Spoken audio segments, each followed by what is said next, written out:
Olá pessoal, tudo bem com vocês? Pessoal, hoje eu vim correndo, porra, que eu tava na feira e um cachorro maldito, maldiçoado saiu correndo atrás de mim, mas eu tive que pegar num pau pra sair daquele cachorro que você não faz ideia. Então, eu tô meio cansado, tô meio velho. Mas eu vou começar a ler aqui que o menino deu uma saída. Então, vamos ler aqui o que eu escrevi no Diário do Comércio. Dia 23 de junho de 2008. Fazem 14 anos que eu escrevi essa porra aqui. Chama-se O Capítulo de Memórias.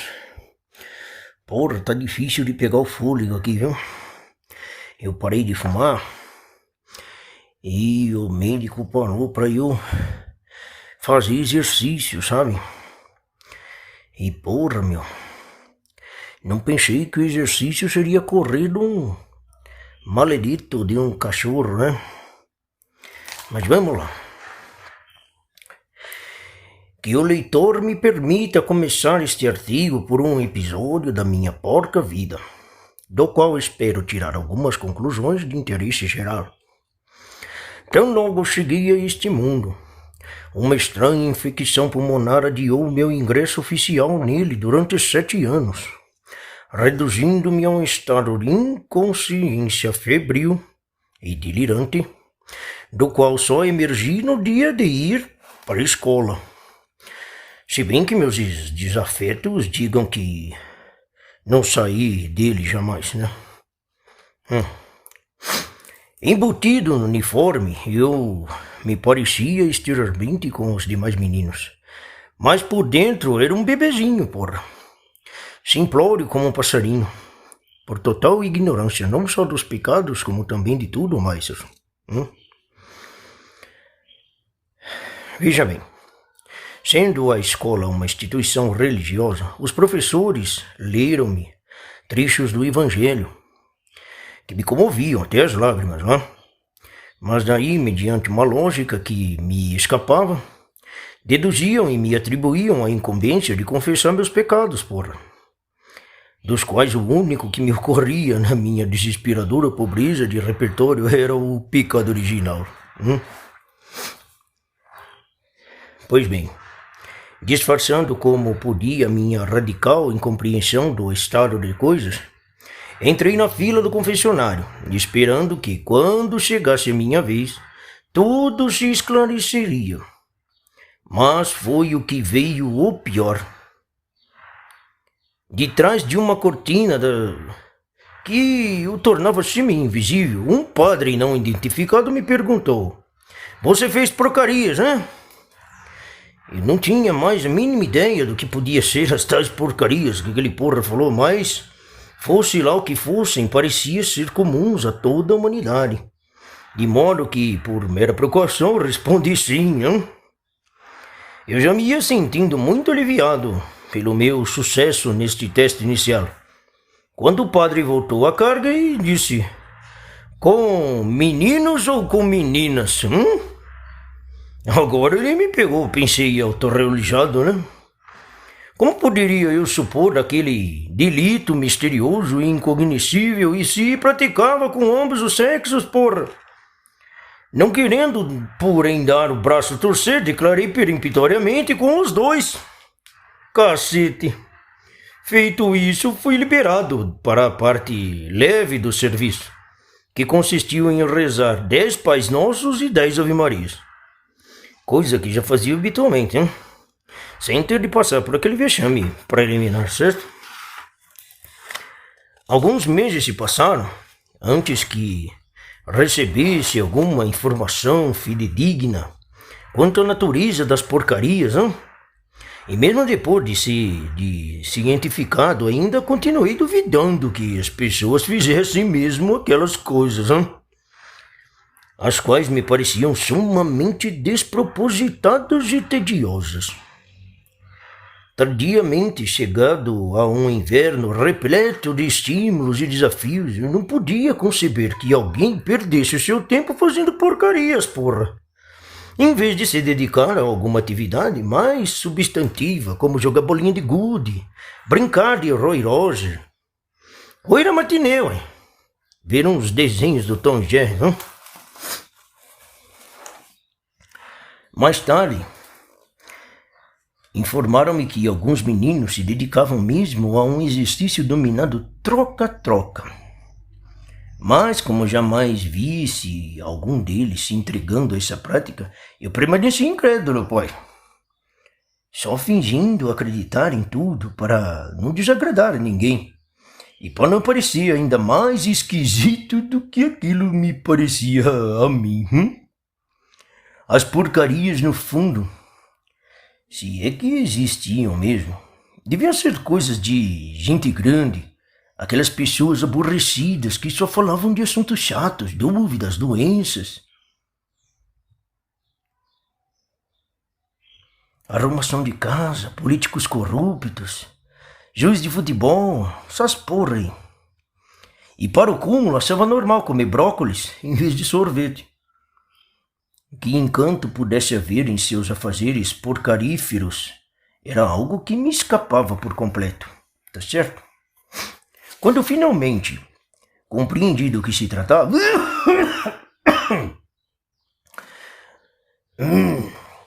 admiti que podia, perdão aí pessoal, admiti que podia até haver algum interesse na coisa, certo? Mas aí um outro fenômeno me chamou a atenção. E este não era um pouco divertido.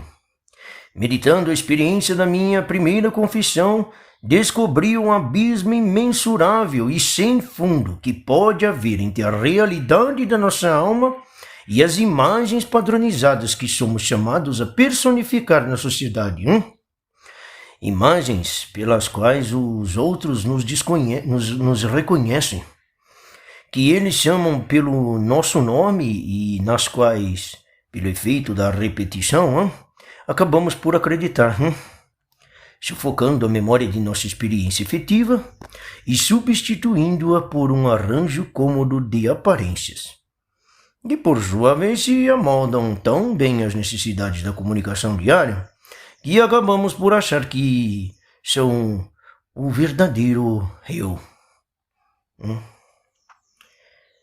A essa altura, aquela parte que ficou para trás sem nome não desaparece de todo, mas, excluída do mundo da linguagem, torna-se o nosso depósito pessoal de fantasmas, de temores inconfessáveis, de vergonhas indizíveis, de sensações informes e incomunicáveis.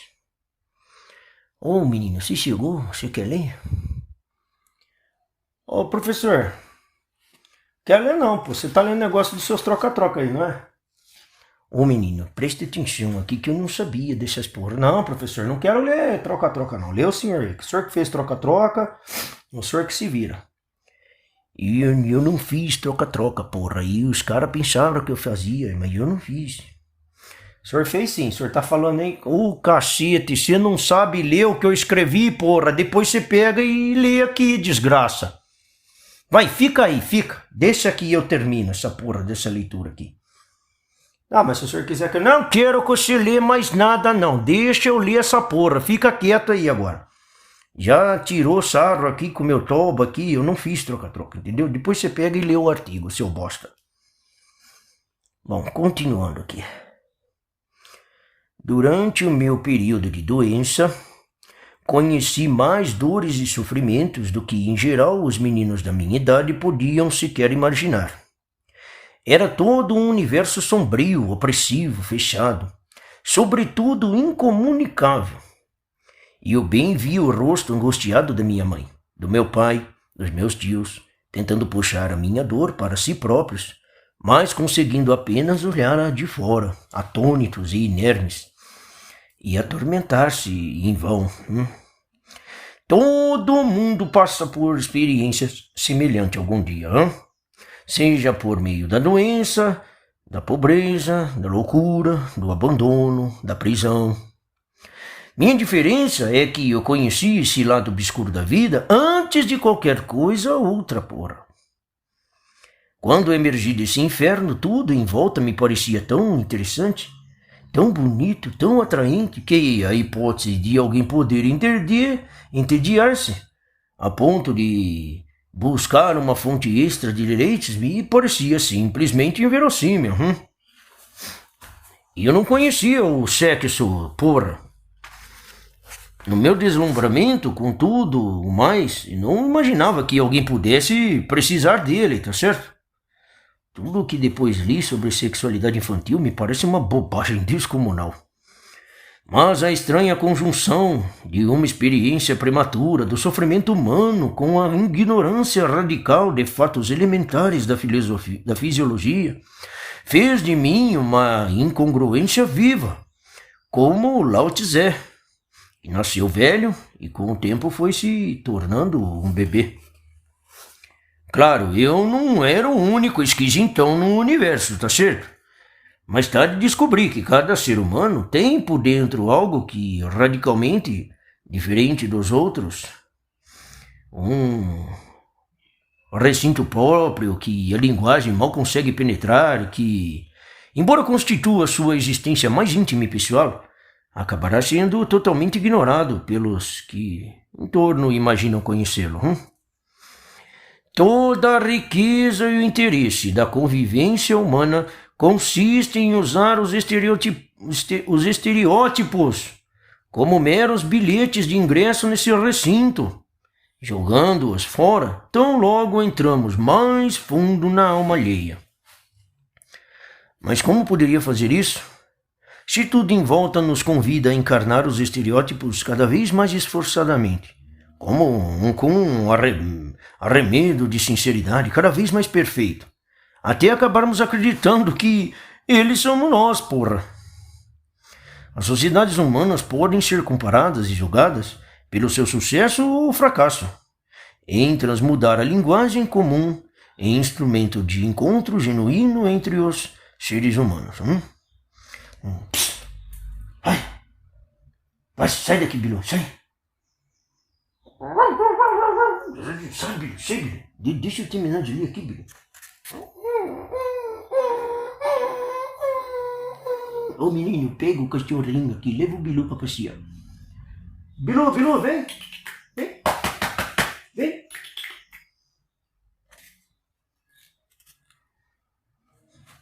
Tá louco, viu? Porra, cachorro essas horas, me xirapa. Puta, até perdi aqui, que porca manga, viu? Onde que eu parei? Estava à toa na vida, o meu amor me chamou, a minha banda passar. Tô cantando música de comunista, credo. Puta que pariu, viu? Até esqueci que eu não lembro, não era mais pra eu cantar essas músicas de quando eu gostava do comunismo, né? Pra quem não sabe, eu já fui também comunista, tá, pessoal? Só que agora eu não sou mais, né? Deus, ele cura as pessoas. Vamos lá. Aqui, assim. As sociedades humanas podem ser comparadas e julgadas pelo seu sucesso ou fracasso, em transmudar a linguagem comum em instrumento do encontro genuíno entre os seres humanos. E de tudo que vi e vivi depois, concluí que a sociedade brasileira se destaca pelo total desinteresse em fazer isso, tá certo? Pela acomodação complacente a uma convivência feita só de estereótipos. Foi isso que o conde Keyserling, aquele observador arguto, notou ao dizer que, enquanto nos outros países as pessoas só imitam aquilo que desejam tornar-se no futuro, os brasileiros se contentam com a imitação enquanto tal, esmerando-se nela a ponto de esquecer o que é possível ser algo na realidade e acabando por acreditar que a única coisa a esperar da vida é o sucesso no fingimento. Ai, porra, não é à toa que as obras do maior dos nossos ficcionistas é uma galeria de fingidos, hein? Hipócritas, palhaços, como jamais se viu no mundo. Em Machado de Assis, o único personagem sincero, hein? O único que fala consigo mesmo e tenta se compreender a si próprio e aos outros. O conselheiro Aires acaba vivendo num prudente e recatado isolamento. Isso multiplica muito a coisa da nossa política. Você não sabe o que é o conselheiro Aires, né? Sabe por quê? Porque você é um bosta que nunca estudou porra do Machado de Assis na vida. Então você pega os livros do Machado de Assis e leia lá que você vai saber quem é o conselheiro Aires. Senão você não vai entender bolhufas nenhuma do que eu falei aqui. Pois bem, no meu caso, justamente a confissão, que deveria ser o encontro mais íntimo da consciência interior com um observador onissapiente, acabou se transformando no desencontro completo entre a rotina de um confessor entediado e a confusão mental de um menino ignorante. O Papa João Paulo II acertou, em cheio, tá? Quando disse que os brasileiros são cristãos no sentimento, mas não na fé. Não existe fé sem vida interior, porra. Mas a vida interior começa pelo ingresso naquele recinto fechado, tá certo? Sombrio. E pelo mesmo esforço de comunicar o incomunicável. O brasileiro acha isso angustiante demais e, buscando alívio numa familiaridade fácil, acaba por se transformar no seu próprio estereótipo. Certo? Vem, Lulu. Vem, Lulu. Agora pode vir, Lulu. Aqui, ó. Acabou. Vem.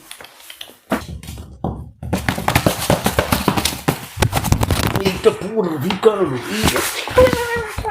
Vem cá, Lulu. Vem cá, Lulu. Teu Bilu. Ei, Bilu, você quer papá? Vem cá que eu levo você pra papá.